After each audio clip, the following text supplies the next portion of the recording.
Today, I want to take a few minutes to talk about one of the emerging pieces of data that seems to connect across the various sites where care is doing a work at the global margins within the context of COVID 19, particularly with the broad question of migration and refugee life and livelihood amidst COVID 19.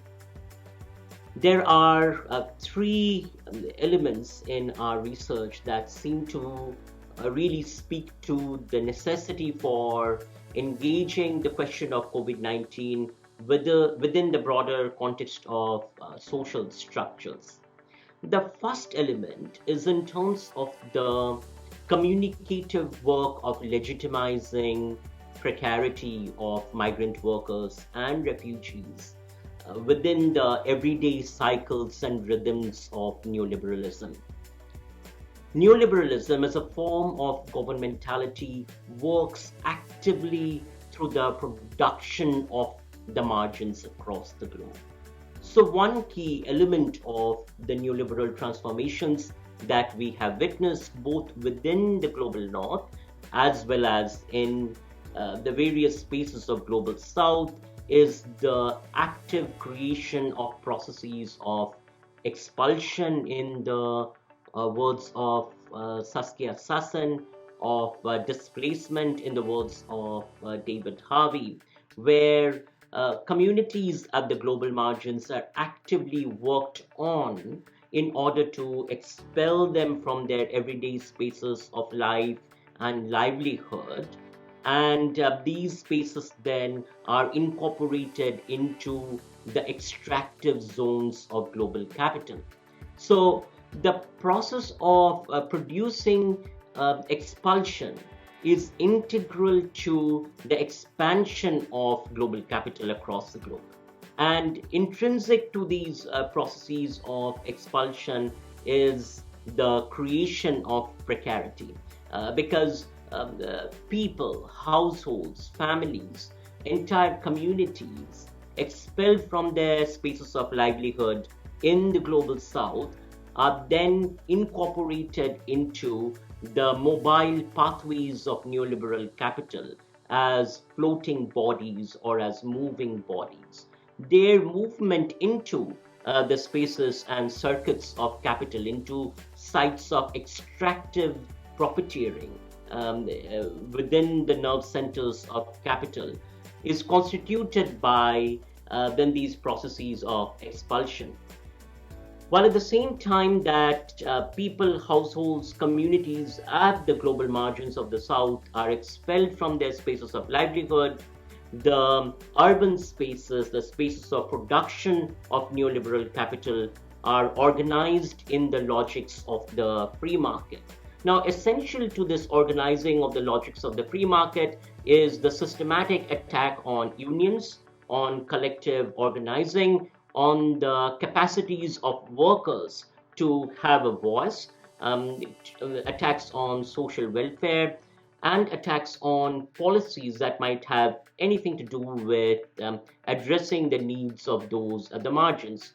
This is often accomplished communicatively, based on the argument that one alleviates poverty through the creation of pathways of capital by attacking unions and forms of collectivization which create jobs. So this is sort of the first layer of communicative inversion, the inversion of materiality that is performed by neoliberal hegemony, where the attacks on forms of collectivization, attacks on forms of welfare are narrated as or are storied as pathways out of poverty. So you produce precarity and legitimize that process of producing precarity as poverty alleviation.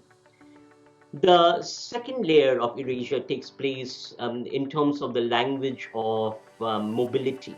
So, one of the often circulated stories or narratives in neoliberal networks of capital is one of capital creating opportunities. and networks of capital creating opportunities for movement. So we often hear about the migrant worker through mobility, moving out of poverty and into mobility movement into circuits of capital.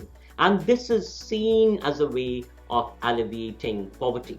Now, one of the things that COVID 19 makes visible, and this is certainly visible in our ongoing research, whether it is with Bangladeshi workers in Singapore or with internal migrants in India, or speaking with communities in Bangladesh that are sort of experiencing these spaces of movement as opportunities of mobility.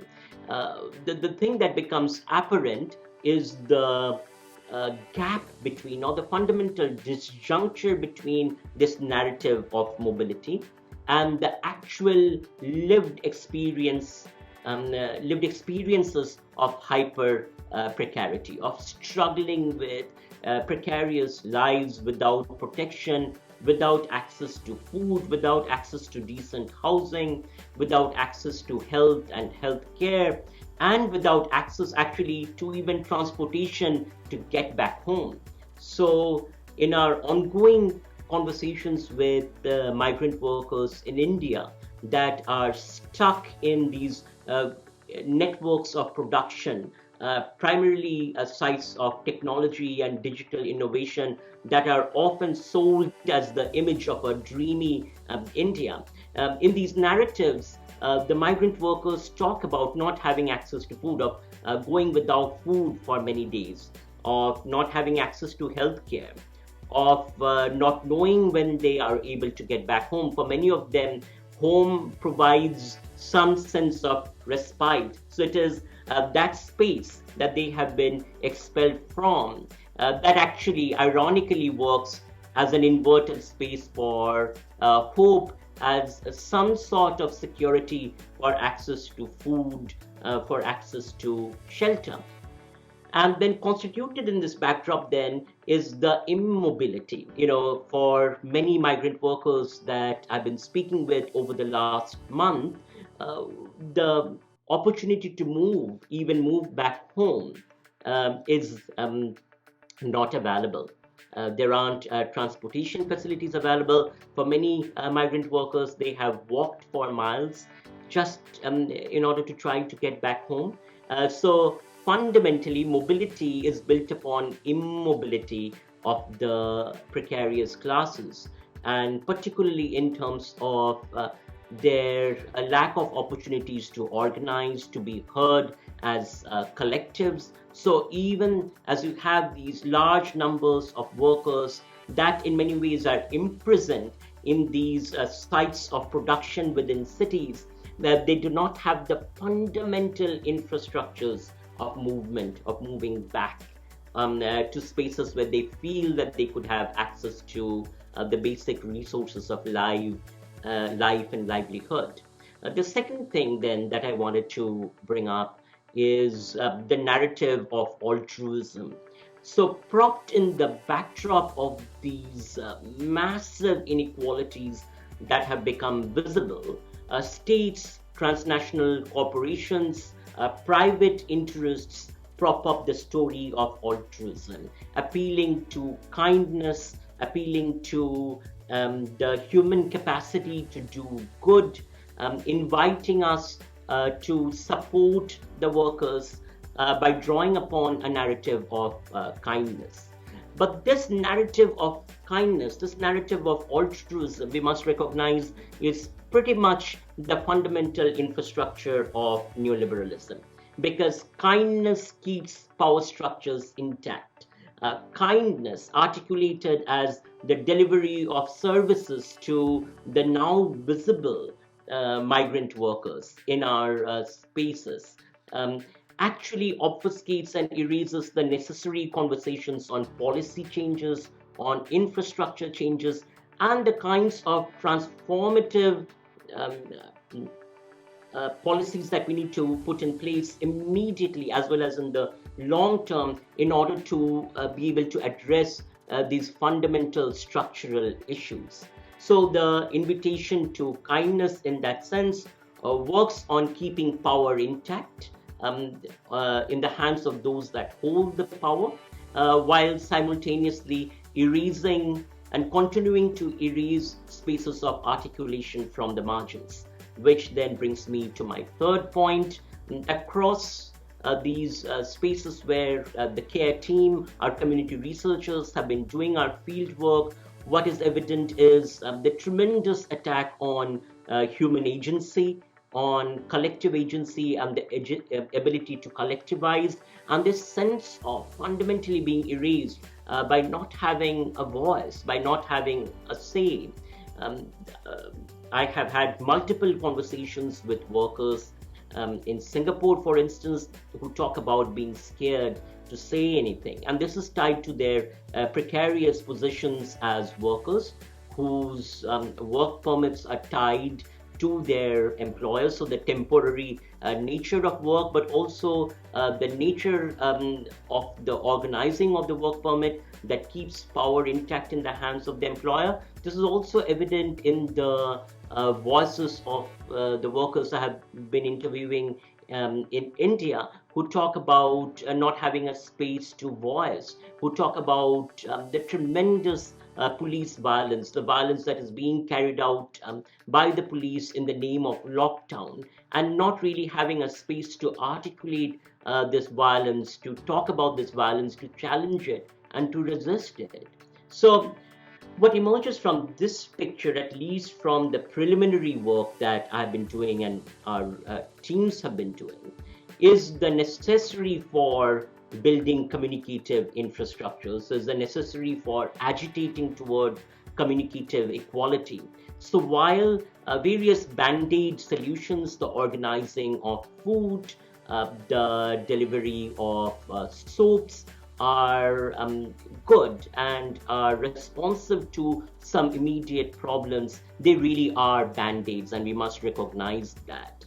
Um, the show of altruism, the show of kindness is going to disappear when this issue disappears. And once again, the migrant workers are going to be made invisible. They are going to be invisibilized and they are going to be erased. The issues are going to move out of the policy agenda. And kindness actually perpetuates that kind of erasure. The narrative of kindness does, because it doesn't really invite us to question the fundamental power inequalities that are constituted within our societies. So this, in many ways, is a moment for us to really think about what are the long-term sustainable solutions for the future. And in the work of the culture-centered approach, we consistently argue that any sense of sustaining issues of structural equality, addressing issues of poverty, addressing issues of access among those at the margins, has to begin by building voice infrastructure. So I invite you to think about the ways in which we can build voice infrastructures now, the ways in which we can sustain communicative equality now, and what are the kinds of policy changes that we need within national and global spaces in order to build and sustain voice equality. Thank you so much for participating, and I do hope that our other members of the research team, our community activists, as well as our community researchers will also come on board to share these insights, and we will bring those to you as well.